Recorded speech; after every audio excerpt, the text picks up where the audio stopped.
बंदे तूने जन्म जग में बड़े पुण्यों से पाया है।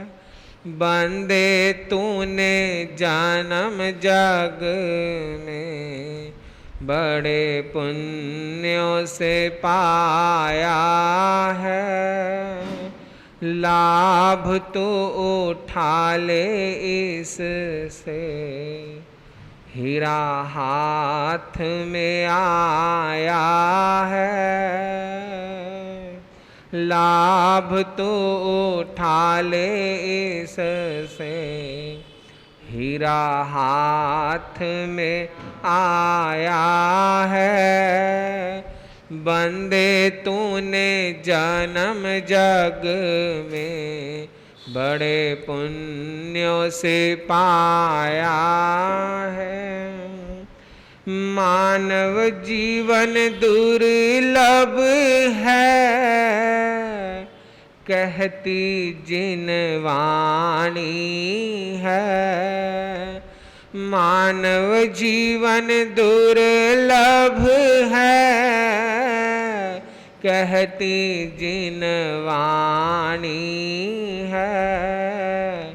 देवता भी चाहे पाना, प्रभु वीर ने बताया है। देवता भी चाहे पाना, प्रभु वीर ने बताया है।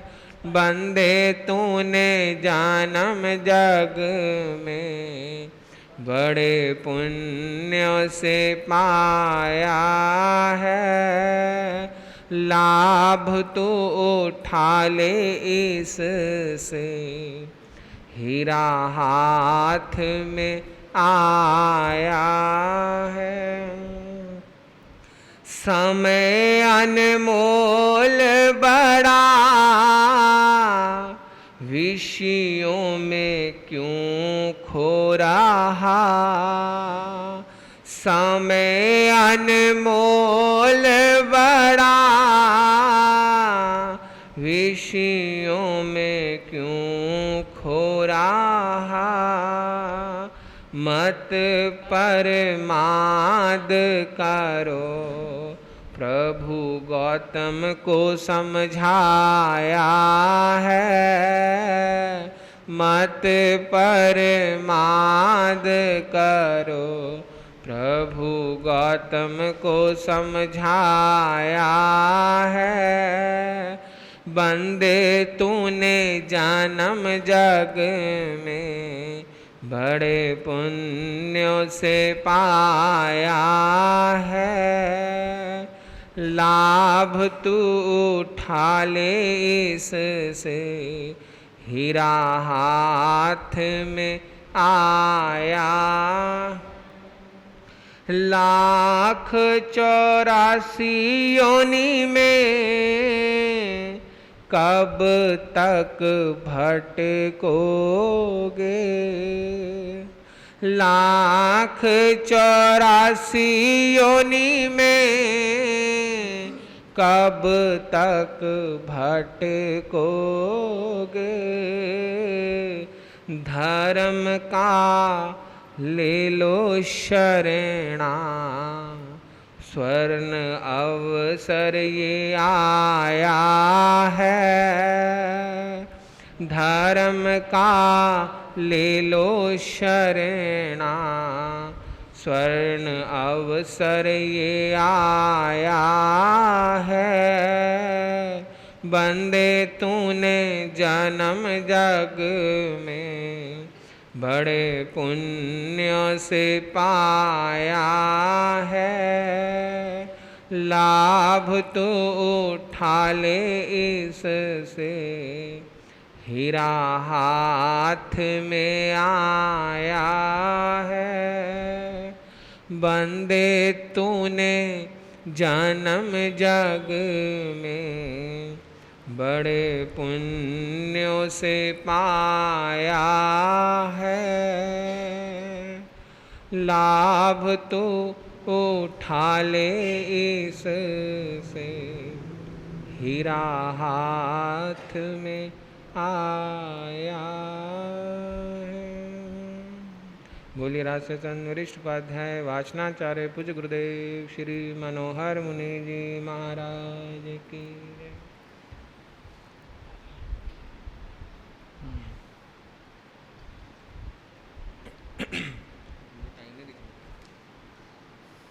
8:15 चैता भारहावासं चकवटी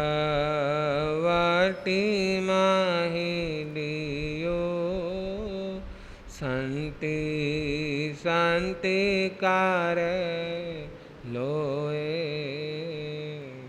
पतो गई माणु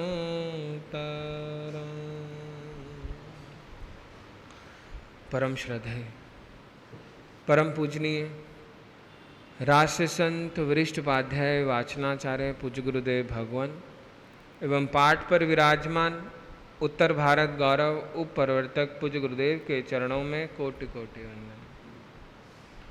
उपस्थित धर्म प्रेमी बंधुओं माताओं तथा बहनों, हम गुरु कृपा से ज्ञाता धर्म कथांग शास्त्र के संबंध में कुछ सुन रहे हैं। अपने इसी विषय को और आगे बढ़ाता हुआ जो अल्प बुद्धि के माध्यम से गुरु चरणों में बैठकर थोड़ा बहुत सीख पाया हूँ, उसी में से कुछ आपको सुनाने का, बताने का, समझाने का प्रयास करूँगा।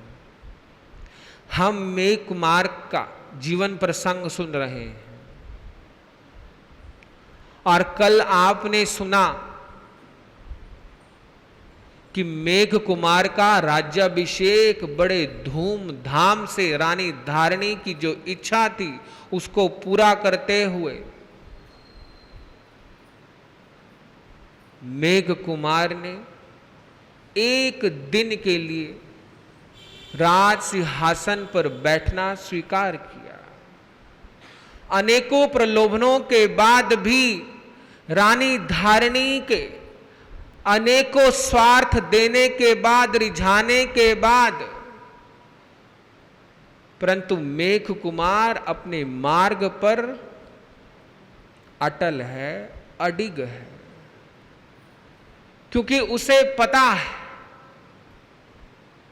कि ये ऐश्वर्य वैभव आज नहीं तो कल कोई ना कोई राजा मुझसे छीन लेगा, कोई ना कोई चोर चुरा लेगा और अग्नि इस ऐश्वर्य वैभव को भस्म कर सकती है।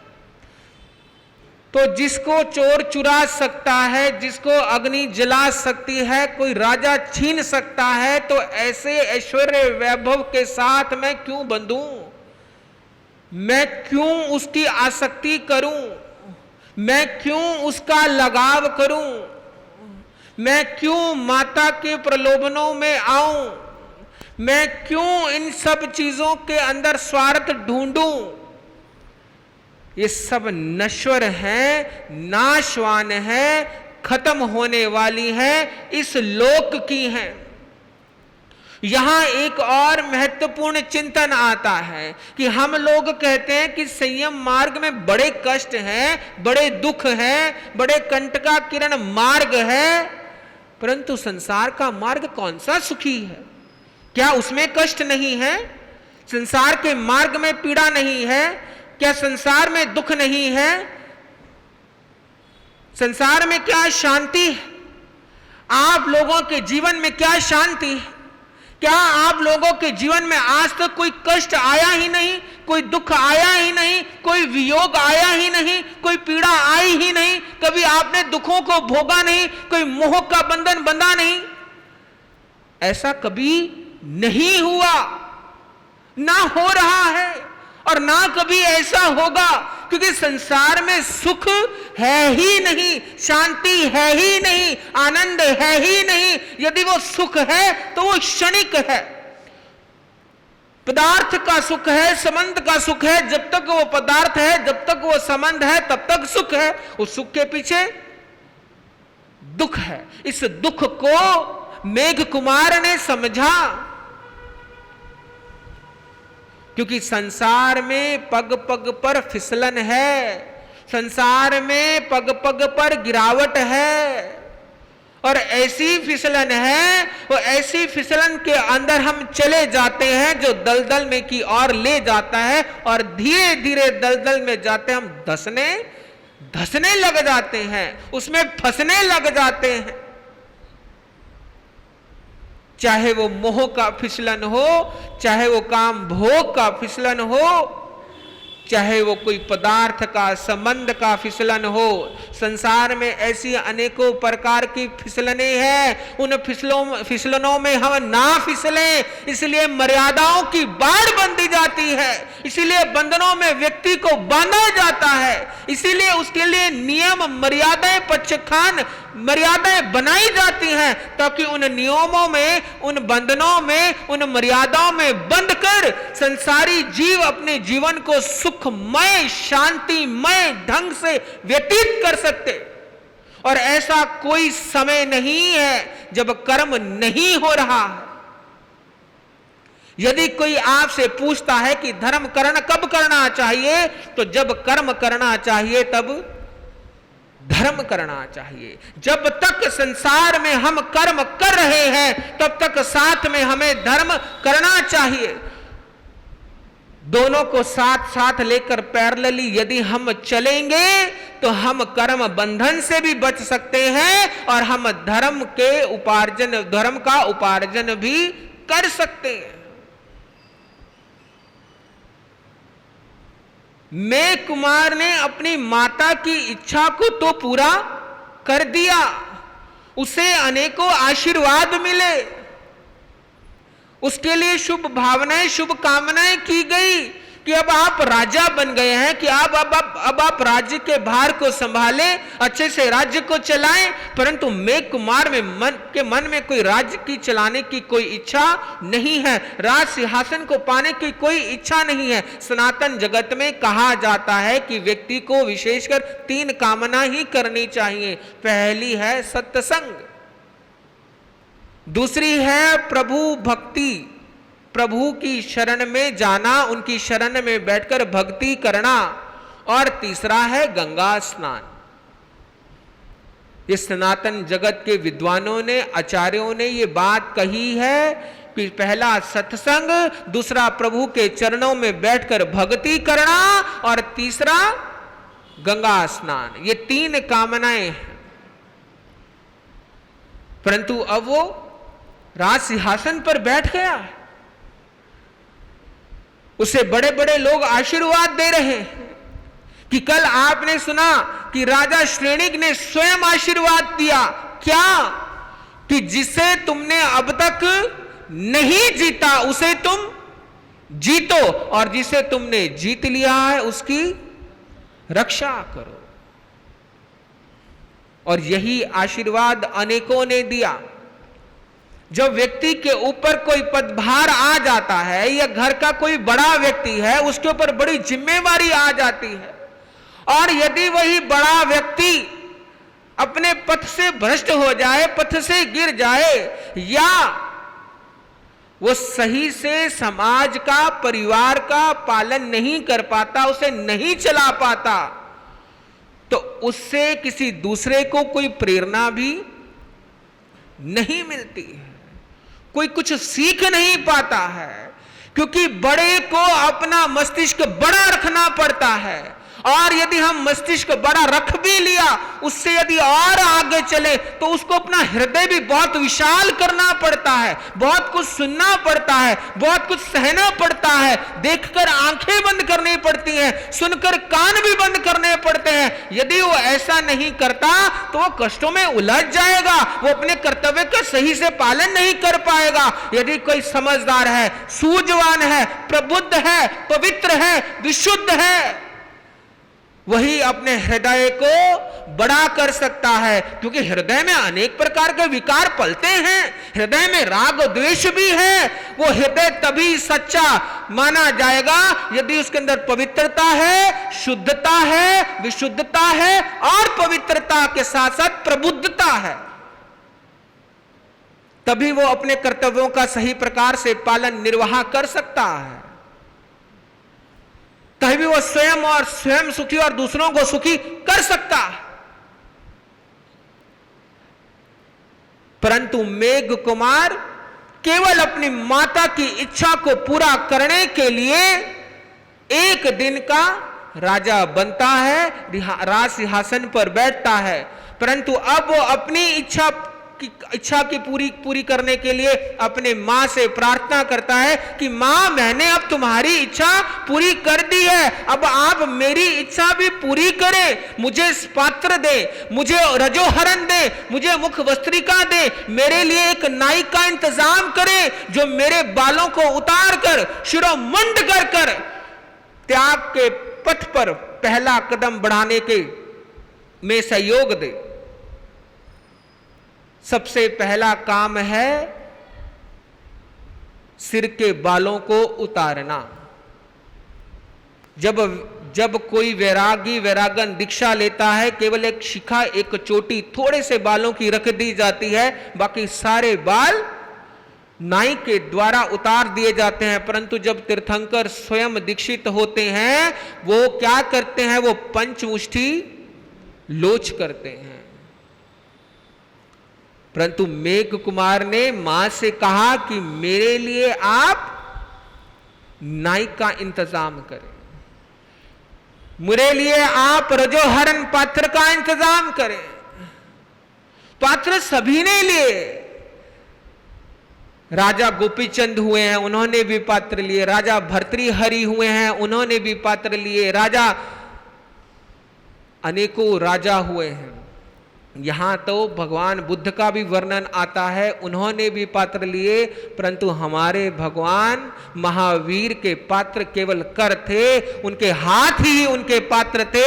वो ऐसा अपरिग्रही, अकिंचन, जिसके शरीर पर कोई वस्त्र नहीं है, एक देवदृश्य वस्त्र था, आधा वृक्ष में फंस गया, आधा किसी जरूरतमंद को दे दिया, और उनके तन पर कोई वस्त्र नहीं, कोई पात्र नहीं, जिसके हाथ ही पात्र हैं, उन्हीं हाथ पर रखकर वो भोजन करता है। ऐसा अपरिग्रही, ऐसा अकिंचन साधु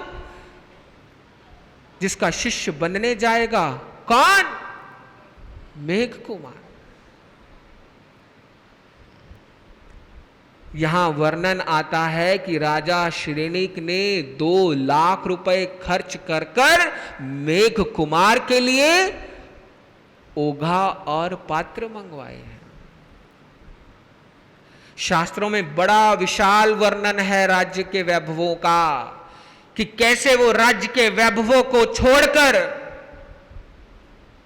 उस पर लात मारकर, ठोकर मारकर वो संयम के पथ पर अग्रसर होता है। हमने तो बड़ा संक्षिप्त रूप में समझा है, परंतु शास्त्र में बड़ा और खुलकर विस्तार से इस बात को बताया गया है कि एक राजा का कितना वैभव है, कितने महल हैं, कितनी धन दौलत है। और ऐसे धन दौलत को छोड़कर, ऐश्वर्य वैभव को छोड़कर, भोगों को छोड़कर कोई साधु कैसे बन सकता है? केवल वही बन सकता है जिसकी आत्मा जागृत हो गई है, जिसने धर्म के मर्म को समझ लिया है। अब वो दिन भी आया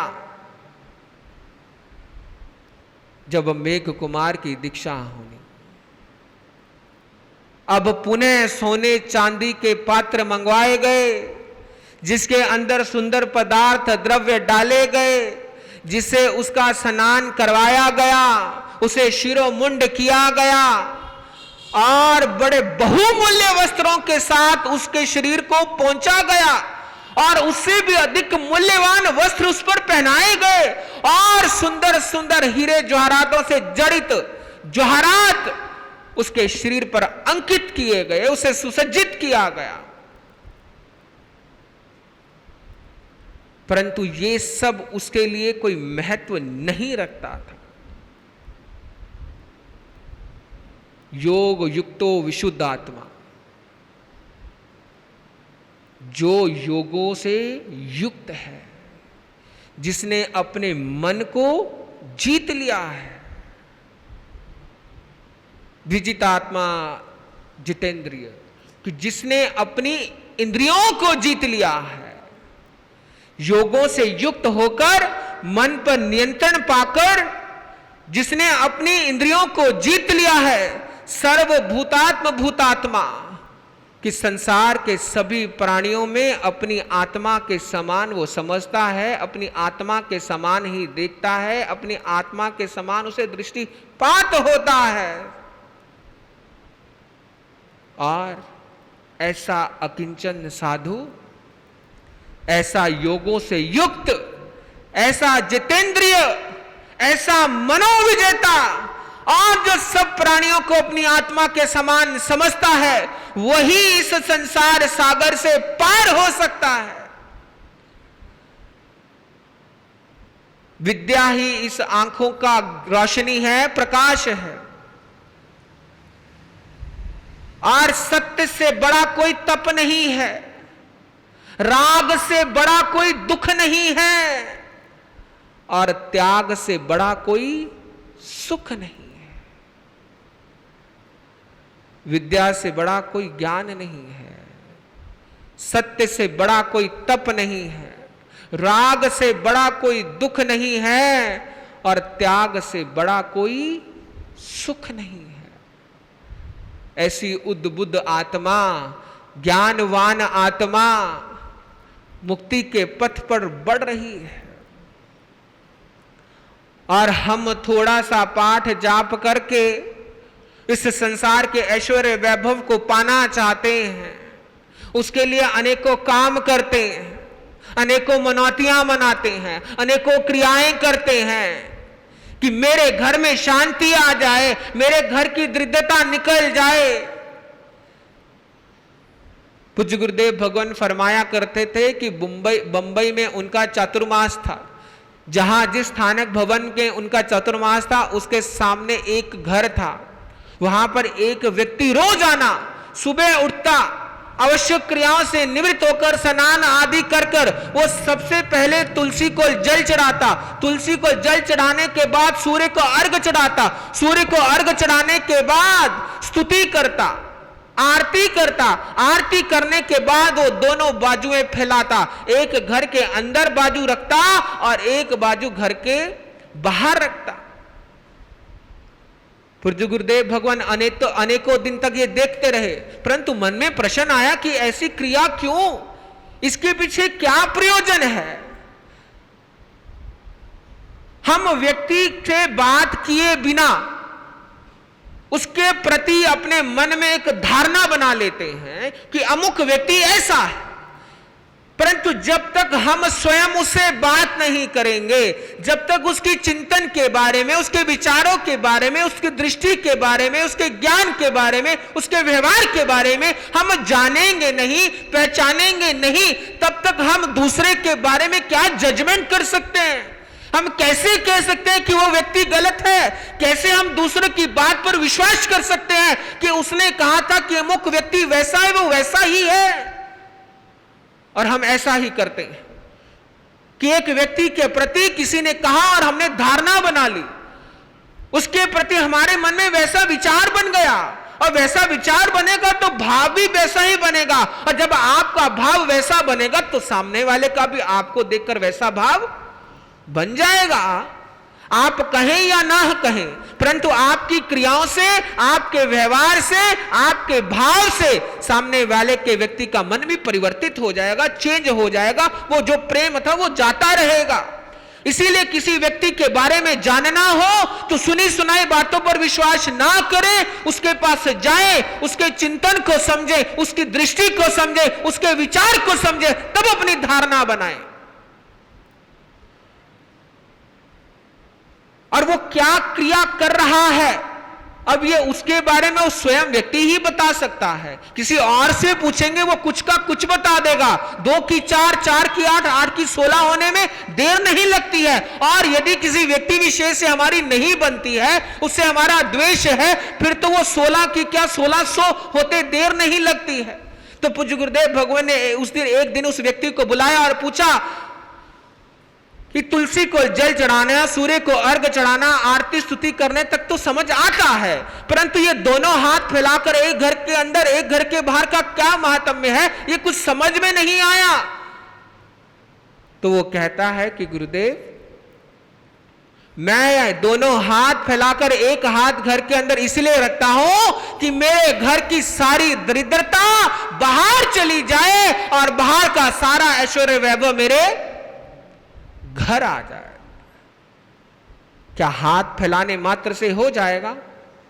हम बड़ों की सेवा नहीं करते हैं, उनका ध्यान नहीं रखते हैं, छोटे बड़ों का सम्मान नहीं करते हैं, बड़े छोटों को प्रेम नहीं देते हैं, अपनेपन का भाव नहीं है, धर्म नहीं है, त्याग नहीं है, संयम नहीं है, मर्यादा नहीं है, इच्छाओं में डूबे हुए हैं, वासनाओं में डूबे हुए हैं, भोगों में डूबे हुए हैं, ना आपके घर की दरिद्रता बाहर जाएगी और ना ही बाहर की ऐश्वर्य वैभव आपके घर के अंदर कभी आएगा।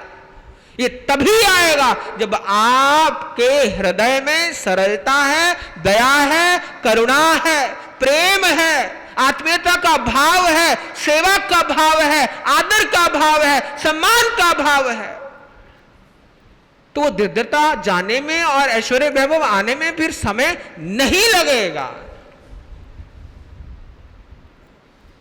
और ऐसे ऐश्वर्य वैभव को ठोकर मारकर मेघ कुमार वस्त्रों को पहनकर, आभूषणों से जड़कर, स्वयं को अलंकृत कर 1000 व्यक्तियों द्वारा उठाने वाली एक पालकी तैयार की।